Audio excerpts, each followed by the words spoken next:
I am Commissioner Sethi from Coimbatore. இப்போ என்னன்னு பார்த்தீங்கன்னா மெட்ராஸ் ஹைகோர்ட்டில் ஒரு அருமையான ஜட்ஜ்மெண்ட் வந்துருக்கு.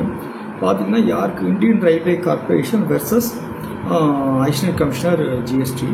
அதில் என்ன இஷ்யூ இருக்குன்னா, முதல்ல அந்த அடிஷனல் கமிஷனர் என்ன சொல்கிறாரு, இந்தியன் ரயில்வே டிபார்ட்மெண்ட்டுக்கு ஒரு நோட்டீஸ் கொடுக்குறாரு. அந்த நோட்டீஸில் ஒரே ஒரு இஷ்யூ மட்டும் தான் கவர் ஆகிருக்கு. அவங்க ரிப்ளை கொடுக்குறாங்க, டிபார்ட்மெண்ட் கன்சிடர் பண்ணல. திருப்பி ஆர்டர் போடும்போது என்ன பண்ணுறாரு அப்படின்னா, 2 இஷ்யூவை சேர்த்து ஆர்டர் போடுறாரு. அதனால் இந்தியன் ரயில்வே டிபார்ட்மெண்ட் என்ன ஃபீல் பண்ணுறாங்க அப்படின்னா, இது தவறுன்னு சொல்லிட்டு ஆனரபிள் மெட்ராஸ் ஹைகோர்ட்டை வந்து அப்ரோச் பண்ணுறாங்க. அவங்க அதில் என்ன சொல்கிறாங்கன்னா, சார் நோட்டீஸ் கொடுக்கல, ஒரு இஷ்யூ சொல்லியிருந்தாரு ப்ராப்பர் ஆஃபீஸர், நாங்கள் அந்த ஒரு இஷ்யூக்கு ரிப்ளை கொடுத்தோம், அந்த கன்சல்ட் பண்ணல.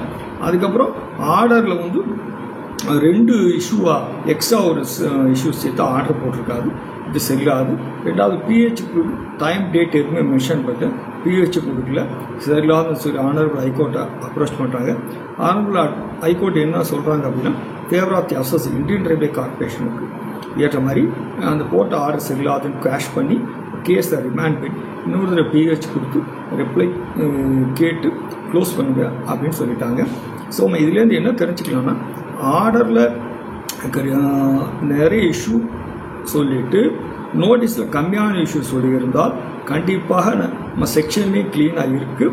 நம்ம Indian railway corporation versus additional commissioner அப்படிங்கிறது மெட்ராஸ் ஹைகோர்ட்டை வந்து ஜட்ஜ்மெண்ட் ஃபேவராக இருக்குது. அது நம்ம தாராளமாக ஹைகோர்ட்டே அப்பலேட் ஃபர்ஸ்ட்லையும் நம்ம வந்து அப்ரோச் பண்ணி தீர்வு காணலாம். தேங்க்யூ.